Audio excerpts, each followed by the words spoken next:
Hi ನಮಸ್ತೆ friends, ನಾನು ನಿಮ್ಮ ಗುರುಬಸವರಾಜ್. ಇವತ್ತು ನಡೆದಂತಹ ಅಗ್ನಿವೀರ್ 2 ಮತ್ತು 3ನೇ ಶಿಫ್ಟ್ನ ಪ್ರಶ್ನೆಗಳನ್ನು ನಿಮ್ಮ ಮುಂದೆ ತಂದಿದ್ದೇನೆ. ವಿವಿಧ ಝೋನ್ಗಳಲ್ಲಿ ಯಾವ ರೀತಿ ಕೇಳಿದ್ದಾನೆ ಹಾಗೂ ನಮ್ಮ ಕರ್ನಾಟಕ ಝೋನಲ್ಲಿ ಏನೇನೆಲ್ಲ ಕೇಳಿದ್ದಾನೆ ಈ ಪ್ರಶ್ನೆಗಳು ನಿಮ್ಮ ಮುಂದೆ ತಂದಿದ್ದೇನೆ. ಇವುಗಳನ್ನ ನಾವು ಈಗ ಅನಾಲಿಸಿಸ್ ಮಾಡ್ತಾ ಹೋಗೋಣ. ಏನೇನು ಪ್ರಶ್ನೆಗಳನ್ನ ಕೇಳ್ತಾ ಹೋಗ್ತಿದ್ದಾನೆ ಅಂತ ನೋಡಿ. ನಾನು ನನ್ನ ಹಳೆ ವಿಡಿಯೋದಲ್ಲಿ ಹೇಳ್ತಾನೆ ಹೋಗಿದ್ದೆ ನಾನು ಯಾವ್ಯಾವ ರೀತಿ ಕೇಳ್ತಿದ್ದಾನೆ ಅಂತ. ಸೇಮ್ ಅದೇ ಪ್ಯಾಟ್ರನಲ್ಲೇ ರನ್ ಮಾಡ್ತಾ ಇದ್ದಾನೆ. ಇಲ್ಲಿ ಮೇಜರಾಗಿ ನೀವು ಕಲಿಬೇಕಾಗಿರೋದು ಏನಪ್ಪ ಅಂದರೆ CM ಇರ್ಬೋದು, ಗವರ್ನರ್ ಇರ್ಬೋದು, ಮಿನಿಸ್ಟರ್ಸ್ ಇರ್ಬೋದು, ಇವುಗಳನ್ನ ನೀವು ಕಲೀಲೇಬೇಕಾಗುತ್ತೆ. ಅದಾದಮೇಲೆ ಬೇಸಿಕ್ ಸಂವಿಧಾನದ ಪ್ರಶ್ನೆಗಳನ್ನು ನೀವು ಕಲಿತಾ ಹೋಗಬೇಕಾಗುತ್ತೆ. ನಾನು ನಿಮಗೆ ಹೆಚ್ಚಾಗಿ ಏನೋ ಕೇಳ್ತಾ ಇಲ್ಲ, ಜಸ್ಟ್ ಒಬ್ಬ ವ್ಯಕ್ತಿಗೆ ಸಾಮಾನ್ಯವಾಗಿ ನಮ್ಮ ಭಾರತದಲ್ಲಿ ಹುಟ್ಟಿದಂಥ ವ್ಯಕ್ತಿಗೆ ಏನೇನು ಮಿನಿಮಮ್ ನಾಲೆಡ್ಜ್ ಇರಬೇಕೋ ಆ ನಾಲೆಡ್ಜ್ ಬೇಸಿಸಲ್ಲೇ ಕೇಳ್ತಾ ಹೋಗ್ತಿದ್ದಾನೆ. ಮ್ಯಾಥ್ಸು ಸಹ ತುಂಬ ಈಸಿ ಕೇಳ್ತಿದ್ದಾನೆ. ಅದಾದಮೇಲೆ ನಿಮ್ಗೇನಾದರೂ ಡೌಟ್ ಇದ್ದರೆ ಕಮೆಂಟ್ ಸೆಕ್ಷನಲ್ಲಿ ಕಮೆಂಟ್ ಹಾಕಿ, ನಾವು ಅದಕ್ಕೆ ರಿಪ್ಲೈ ಮಾಡ್ತೀವಿ. ಅದಾದಮೇಲೆ ನಮ್ಮ ವಿಡಿಯೋವನ್ನು ನೀವು ಲೈಕ್ ಮಾಡೋದನ್ನು ಮರಿಬೇಡಿ. ಅದಾದಮೇಲೆ ನಮ್ಮ ಚಾನಲಿಗೆ ಸಬ್ಸ್ಕ್ರೈಬ್ ಆಗಿ, ನಿಮಗೆ ತಪ್ಪದೆ ನಾವು ಬಿಡ್ತಕ್ಕಂಥ ವೀಡಿಯೋಗಳು ನಿಮಗೆ ಬೇಗನೆ ರೀಚ್ ಆಗ್ತವೆ. ಹಾಗಾಗಿ ನಿಮಗೆ ಎಕ್ಸಾಮ್ ಪಾಯಿಂಟ್ ಆಫ್ ವ್ಯೂನಲ್ಲಿ ಈ ಪ್ರಶ್ನೆಗಳು ತುಂಬ ಮುಖ್ಯ ಆಗಿರೋದ್ರಿಂದ ಸಬ್ಸ್ಕ್ರಿಪ್ಷನ್ ಆಗೋದನ್ನು ನೀವು ಮರಿಬಾರ್ದು.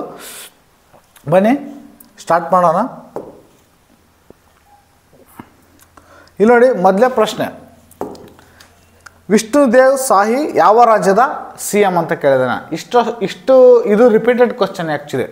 ವಿಷ್ಣುದೇವ್ ಸಾಹಿ ಅವರು ಛತ್ತೀಸ್ಗಢದ CM. ಛತ್ತೀಸ್ಗಢದ CM ಯಾರು ಅಂತ ಕೇಳ್ತಿದ್ದ. ಈಗ ನೋಡಿ, ವಿಷ್ಣುದೇವ್ ಅವರ ಹೆಸರನ್ನು ಕೊಟ್ಟು ಯಾವ ರಾಜ್ಯದ CM ಅಂತ ಕೇಳಿದ್ದಾನೆ. ಜಸ್ಟ್ ಕ್ವಶನನ್ನು ಉಲ್ಟಾ ಮಾಡ್ತಿದ್ದಾನೆ ಬಿಟ್ಟರೆ ಇಲ್ಲೇನು ಎಕ್ಸ್ಟ್ರಾ ಅವನು ನಿಮಗೆ ತುಂಬ ಟಫ್ ಆಗಿ ಏನು ಕೇಳ್ತಾ ಇಲ್ಲ. ವಿಷ್ಣುದೇವ್ ಸಾಹಿ ನೋಡಿ,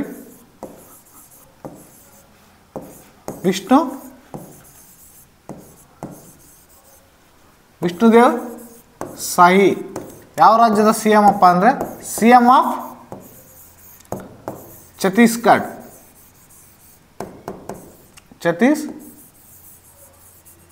ಛತ್ತೀಸ್ಗಢ. ನೋಡಿ, ನಮ್ಮ ಮುಂದಿನ ಪ್ರಶ್ನೆ ಕ್ರಿಕೆಟ್ ರಿಲೇಟೆಡ್, ಸ್ಪೋರ್ಟ್ಸ್ ರಿಲೇಟೆಡ್ ಕೇಳಿದ್ದಾನೆ. ಶುಭ್ಮನ್ ಗಿಲ್ ಮಧ್ಯಾಹ್ನ MS ಧೋನಿ ಬಗ್ಗೆ ಕೇಳಿದ್ದ. MS ಧೋನಿ ಯಾವ ಒಂದು IPL ಟೀಮ್ಗೆ ಸೆಲೆಕ್ಟ್ ಆಗಿದ್ದಾರೆ, ಮೀನ್ಸ್ ಯಾವ ಟೀಮಲ್ಲಿ ಆಡ್ತಾ ಇದ್ದಾರೆ ಅಂತ ಕೇಳಿದ್ದ. ಆನ್ಸರ್ ಬಂದು ಚೆನ್ನೈ ಸೂಪರ್ ಕಿಂಗ್ಸ್ ಆಗಿರುತ್ತೆ. ಈಗ ನೋಡಿ, ಈಗೇನು ಕೇಳಿದಾನಪ್ಪ ಅಂತಂದರೆ ಶುಭ್ಮನ್ ಗಿಲ್ ನಮ್ಮ ಭಾರತದ ವರ್ಲ್ಡ್ ಕಪ್ನಲ್ಲಿ ಇವರು ಪೇಸರ್ ಆಗಿ ಆಟ ಆಡ್ತಿದ್ರು. ಈಗ ನೋಡಿ, ಶುಭ್ಮನ್ ಗಿಲ್ ಯಾವ ಕ್ರೀಡೆಗೆ ಸಂಬಂಧಪಟ್ಟಿದ್ದಾರೆ ಅಂತ ಕೇಳಿದಾನೆ. ಕ್ರಿಕೆಟ್. ಈಗ ಸದ್ಯದ ಮಟ್ಟಿಗೆ ಇವ್ರು ಯಾವ ಟೀಮಲ್ಲಿ ಆಡ್ತಿದಾರಪ್ಪ ಅಂದರೆ ಗುಜರಾತ್ ಟೀಮಲ್ಲಿ.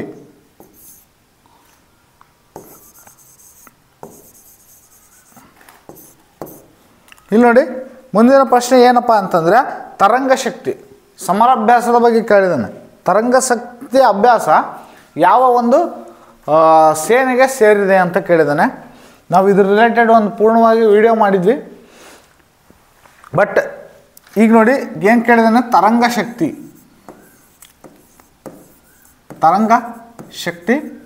ಇದು ಯಾವುದಕ್ಕೆ ಸಂಬಂಧಪಟ್ಟಿದಪ್ಪ ಅಂದರೆ ಭಾರತೀಯ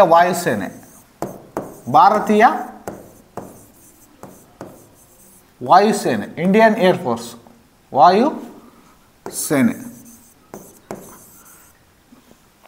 ತರಂಗ Shakti it's related to the which army or naval air force. ಈ ರೀತಿ ನಿಮಗೆ ಕ್ವಶನ್ಸನ್ನು ರೈಸ್ ಮಾಡ್ತಾನೆ. ಆನ್ಸರ್ ಬಂದು ಯಾವುದಾಗಿದೆ ಅಂದರೆ ಇಂಡಿಯನ್ ಏರ್ಫೋರ್ಸ್ ಆಗಿದೆ. ಇಲ್ಲಿ ನೋಡಿ, ಜಾತಿ, ಲಿಂಗ ಮತ್ತು ಧರ್ಮ ಇದರ ಭೇದದ ಮೇಲೆ ನಾವು ತಾರತಮ್ಯವನ್ನು ಮಾಡೋಂಗಿಲ್ಲ. ಇದು ಸಮಾನತೆಯಲ್ಲ ಹೇಳ್ತಕ್ಕಂಥ ವಿಧಿ ಆಗಿರುತ್ತೆ. ಈಗ 15ನೇ ವಿಧಿ ಏನು ಹೇಳುತ್ತೆ ಅಂತ ಕೇಳಿದಾನೆ. 15ನೇ ಆರ್ಟಿಕಲ್ 15 ಆರ್ಟಿಕಲ್ ಟೆಲ್ಸ್ ಅಬೌಟ್ ಏನಪ್ಪ ಅಂತಂದರೆ ಇಕ್ವಾಲಿಟಿ ಬಗ್ಗೆ ಹೇಳ್ತಕ್ಕಂಥದ್ದು. 14ರಿಂದ 19 ಏನು ಹೇಳುತ್ತಪ್ಪ ಅಂತಂದರೆ ಈ ಸಂವಿಧಾನದಲ್ಲಿ ಮೂಲಭೂತ ಹಕ್ಕುಗಳು. ಇಲ್ಲಿ ಏನು ಹೇಳುತ್ತಪ್ಪ ಅಂತಂದರೆ ಸಮಾನತೆಯ ಬಗ್ಗೆ ಹೇಳುತ್ತೆ. ಅದರಲ್ಲಿ 15ನೇದು ಏನು ಹೇಳುತ್ತಪ್ಪ ಅಂತಂದರೆ ಆರ್ಟಿಕಲ್ 15 ಹೇಳ್ತಕ್ಕಂಥದ್ದು.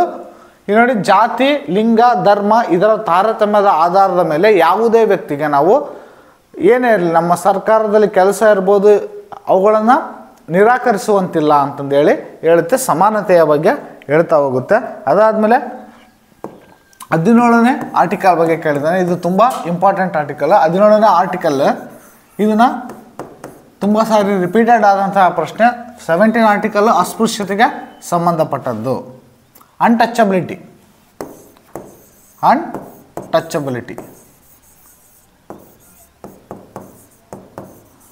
ನೋಡಿ, ಇದು ಸಮಾನತೆಯಲ್ಲಿ ಬರ್ತಕ್ಕಂಥದ್ದು. 18ನೇದು ಏನಪ್ಪ ಅಂತಂದರೆ ಬಿರುದು ಬಾವಲಿಗಳ ರದ್ದತಿ ಅಂತಂದೇಳಿ ಬರುತ್ತೆ. ಯಾವುದೇ ಒಬ್ಬ ವ್ಯಕ್ತಿ ತನ್ನ ಒಂದು ಹೆಸರಿನ ಮುಂದೆ ಬಿರುದುಗಳನ್ನು ಹಿಡ್ಕೊಂಡು ಅಡ್ಡಾಡುವಂತಿಲ್ಲ. ಹಾಗಾಗಿ ಇದನ್ನು 18ನೇ ವಿಧಿ ಅಂತ ಹೇಳ್ತೀವಿ. ಈ ರೀತಿ ನಾವು ನೋಡ್ತಾ ಹೋಗ್ಬೇಕಾಗುತ್ತೆ. ನಮ್ಮ ಮುಂದಿನ ಪ್ರಶ್ನೆ ಒಂದು, ಸಿಖ್ ಧರ್ಮದ ಮಹತ್ವಪೂರ್ಣ ಹಬ್ಬ ಯಾವುದು ಅಂತ ಕೇಳಿದ್ದಾನೆ. ಇದು ನೋಡಿ, ನಿನ್ನೆ ಯಾವ ರೀತಿ ಕೇಳಿದೆ ಅಂದರೆ ಈ ಬೈಸಾಖಿ ಹಬ್ಬ, ಈ ಕಾಲ ಬೈಸಾಖಿ ಅಂತಂದೇಳಿ ಕರಿತೀವಿ. ಈ ಹಬ್ಬವನ್ನು ಹರಿಯಾಣ ಮತ್ತು ಪಂಜಾಬ್ ರಾಜ್ಯಗಳಲ್ಲಿ ಆಚರಿಸ್ತಾರೆ. ಇದು ಸಿಖ್ ಧರ್ಮದ ಹಬ್ಬ, ಬೈಸಾಖಿ ಅಂತ. ಬೈಸಾಖಿ ಹರಿಯಾಣದಲ್ಲಿ ಆ್ಯಕ್ಚುಲಿ ಇದನ್ನು ವೈಸಾಖಿ ಅಂತಾರೆ. ಪಂಜಾಬಲ್ಲಿ ಇದನ್ನು ಕಾಲ ಬೈಸಾಖಿ ಅಂತಂದೇಳಿ ಕರೀತಾರೆ. ಇದು ಸಿಖ್ ಧರ್ಮದ ಪವಿತ್ರ ಹಬ್ಬ ಆಗಿರುತ್ತೆ. ಇದನ್ನು ಸಿಖ್ಖರು, ಇಲ್ಲಿ ನೋಡಿ ನಾವು ಪಾಯಿಂಟ್ ಯಾವ ರೀತಿ ಕ್ಯಾಚ್ ಮಾಡಬೇಕಪ್ಪ ಅಂದರೆ, ಪಂಜಾಬ್ ರಾಜ್ಯ, ಇದನ್ನು ರಿಪೀಟೆಡ್ ಕ್ವಶನ್. ಪಂಜಾಬಲ್ಲಿ ಇರ್ತಕ್ಕಂಥವ್ರು ಬಹುಸಂಖ್ಯಾತರು ಯಾರಪ್ಪ ಅಂದರೆ ಸಿಖ್ಖರು ಆಗಿರೋದ್ರಿಂದ ಸಿಖ್ಖರು ಆಚರಿಸ್ತಕ್ಕಂಥ ಹಬ್ಬ ನಾವು ಆಪ್ಷನನ್ನು ನೋಡಬೇಕಾಗುತ್ತೆ. ಆಪ್ಷನ್ ಔಟ್ ಮಾಡಿ ಇದಕ್ಕೆ ಆನ್ಸರ್ ಮಾಡ್ಬೋದು. ಬೈಸಾಖಿ ಅಂತ ಬಂದರೆ ಪಂಜಾಬ್,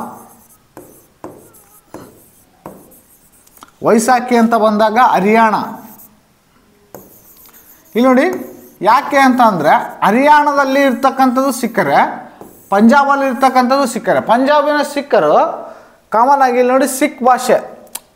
ಈಗ ಹರಿಯಾಣದಲ್ಲಿ ಏನಪ್ಪ ಅಂತಂದರೆ ಹಿಂದಿಯನ್ನು ಮಾತಾಡ್ತಾರೆ, ಇಲ್ಲಿ ಸಿಖ್ಖರ ಭಾಷೆ ಪಂಜಾಬಲ್ಲಿ ಪಂಜಾಬಿಯನ್ನು ಮಾತಾಡ್ತಾರೆ. ಹಾಗಾಗಿ ಡಿಫ್ರೆನ್ಸ್ ಆಗುತ್ತೆ.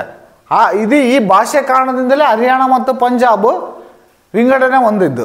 ಹಾಗಾಗಿ ನೀವು ಈ ಪಾಯಿಂಟ್ಸನ್ನು ನೆನ್ಪಿಟ್ಕೋಬೇಕಾಗುತ್ತೆ. ಬೈಸಾಖಿ ಅಂತ ಬಂದಾಗ ಪಂಜಾಬು, ವೈಸಾಖಿ ಅಂತ ಬಂದಾಗ ಹರಿಯಾಣ ಅಂತ ಹೇಳಿದ್ದು ಸಿಖ್ಖರ ಪವಿತ್ರ ಹಬ್ಬ. ಈ ನೋಡಿ 1857ರ ದಂಗೆ ನೇತೃತ್ವ ವಹಿಸಿದ್ದವರು ಯಾರು ಅಂತ ಕೇಳಿದ್ರೆ ಇದು ಸಹ ರಿಪೀಟೆಡ್ ಪ್ರಶ್ನೆ. ಇದು ಯಾರಪ್ಪ ಅಂತಂದರೆ ಬಹದ್ದೂರ್ ಖಾನ್. ಎರಡನೇ ಬಹದ್ದೂರ್ ಶಾ ಜಾಫರ್ನ ನೇತೃತ್ವದಲ್ಲಿ, ಎರಡನೇ ಮೊಘಲರ ಕೊನೆಯ ದೊರೆ ಅಂತಂದೇಳಿ ಕರಿತೀವಿ ನಾವು. ಎರಡನೇ ಬಹದ್ದೂರ್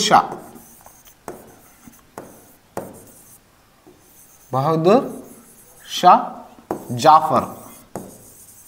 ಇಲ್ಲಿ ನೋಡಿ ಬಹದ್ದೂರ್ ಶಾ ಜಾಫರ್ನ ಆಲ್ರೆಡಿ ಭಾಳ ವಯಸ್ಸಾಗಿರುತ್ತೆ, ಮೋರ್ ದ್ಯಾನ್ 85 ಇಯರ್ಸ್ ಮೇಲೆ ಆಗಿರುತ್ತೆ. ಆವಾಗ ಈ ಬಹದ್ದೂರ್ ಶಾ ಜಾಫರ್ನ 1857ರ ದಂಗೆಯ ಒಂದು ನೇತೃತ್ವವನ್ನು ವಹಿಸಲು ಅಲ್ಲಿರ್ತಕ್ಕಂಥ ಸಿಪಾಯಿಗಳು ಕೇಳಿಕೊಂಡಾಗ ಆ್ಯಕ್ಚುಲಿ ಎರಡನೇ ಬಹದ್ದೂರ್ ಶಾ ಜಾಫರು ಆ 1857ರ ದಂಗೆಯ ನೇತೃತ್ವವನ್ನು ವಹಿಸ್ತಾರೆ. ಅದಾದಮೇಲೆ ಏನಾಗುತ್ತಪ್ಪ ಅಂದರೆ ಈ ದಂಗೆ ವಿಫಲಗೊಂಡಾಗ ಇವರನ್ನು ರಂಗೂನ್ ಜೈಲಿಗೆ ಇವರನ್ನು ಹಾಕಲಾಗುತ್ತೆ. ಅಲ್ಲೇ ಇವರು ತಮ್ಮ ಪ್ರಾಣವನ್ನು ಬಿಡ್ತಾರೆ. ಇವರು ಕೇಳ್ಬೋದು ಮೊಘಲ್ ಸಾಮ್ರಾಜ್ಯದ ಕೊನೆಯ ದೊರೆ ಯಾರು ಅಂತ ಕೇಳ್ಬೋದು. ಎರಡನೇ ಬಹದ್ದೂರ್ ಶಾ ಜಾಫರ್ ಆಗಿರ್ತಾರೆ. ಮುಂಬರ್ತಕ್ಕಂಥ ಒಂದು ಶಿಫ್ಟ್ಗಳಲ್ಲಿ ಬೇಕಾದರೆ ಕೇಳ್ಬೋದು. ಇದು ರಿಪೀಟೆಡ್ ಕ್ವಶನ್, ಆಲ್ರೆಡಿ ನಿನ್ನೆ ಕೇಳಿದಂತಹ ಪ್ರಶ್ನೆ. ಇಲ್ಲಿ ನೋಡಿ ನೆಕ್ಸ್ಟ್ ಪ್ರಶ್ನೆ ಏನಪ್ಪ ಅಂತಂದರೆ ಗುಲಾಮಗಿರಿ ಪುಸ್ತಕವನ್ನು ಬರೆದವರು ಅಂತ ಕೇಳಿದರೆ ಇದು ಸತ್ಯಶೋಧಕ ಸಮಾಜದ ಸ್ಥಾಪಕರಾದಂತಹ ಜ್ಯೋತಿ ಬಾಪುಲೆ.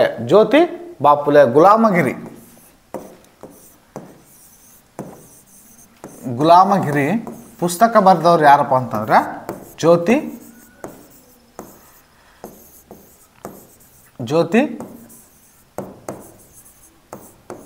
ಬಾಪುಲೆ.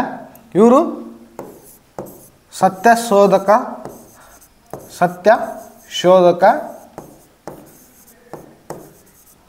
ಸಮಾಜ ಇದರ ಸ್ಥಾಪಕರು. ಮತ್ತೆ ಮುಂದಿನ ಪ್ರಶ್ನೆ ಏನಪ್ಪ ಅಂದರೆ 2011 ಜನಗಣತಿ ಕೇಳಿದ್ದಾನೆ.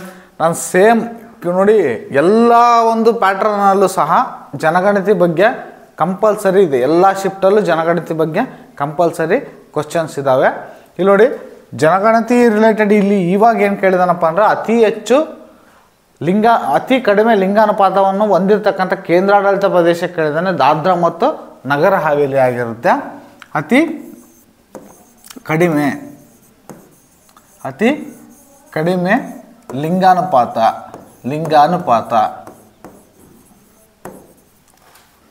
ಲೆಸ್ ಸೆಕ್ಸ್ ರೇಷಿಯೋ ಎಲ್ಲಿದೆ ಅಂತ ಕೇಳಿದಾನೆ. ಇದಕ್ಕೆ ಆನ್ಸರ್ ಬಂದು ದಾದ್ರಾ ಮತ್ತು ದಾದ್ರಾ ಮತ್ತು ನಗರ ಹಾವೇಲಿ. ಇಲ್ಲಿ ನೋಡಿ, ಅತಿ ಹೆಚ್ಚು ಅಂತ ಬಂದಾಗ ರಾಜ್ಯ ಅಂತ ಬಂದಾಗ ಕೇರಳ ಆಗುತ್ತೆ. ಕೇಂದ್ರಾಡಳಿತ ಪ್ರದೇಶ ಅಂತ ಬಂದಾಗ ಏನಾಗುತ್ತೆ ಅಂದರೆ ಪಾಂಡಿಚೇರಿ ಆಗುತ್ತೆ. ಪಾಂಡಿಚೇರಿ ಕೇಂದ್ರಾಡಳಿತ ಪ್ರದೇಶದಲ್ಲಿ ಪುದುಚೇರಿ ಅಥವಾ ಪಾಂಡಿಚೇರಿ ಕೇಂದ್ರಾಡಳಿತ ಪ್ರದೇಶದಲ್ಲಿ ಅತಿ ಹೆಚ್ಚು. ರಾಜ್ಯ ಅಂತ ಬಂದಾಗ ಕೇರಳ ಆಗುತ್ತೆ. ರಾಜ್ಯ ಅಂತ ಬಂದಾಗ ಅತಿ ಕಡಿಮೆ ಲಿಂಗಾನುಪಾತ ಹೊಂದಿರತಕ್ಕಂಥ ರಾಜ್ಯ ಅಂತ ಬಂದಾಗ ಹರಿಯಾಣ ಆಗುತ್ತೆ. ಅತಿ ಹೆಚ್ಚು ಲಿಂಗಾನುಪಾತ ಅಂತ ಬಂದಾಗ ಯಾವುದಾಗುತ್ತೆ? ಕೇರಳ ಆಗುತ್ತೆ. ಕೇರಳ ಅತಿ ಹೆಚ್ಚು. ಇಲ್ಲಿ ಅತಿ ಕಡಿಮೆ ಯಾವುದು ಅಂತ ಅಂದರೆ ಹರಿಯಾಣ.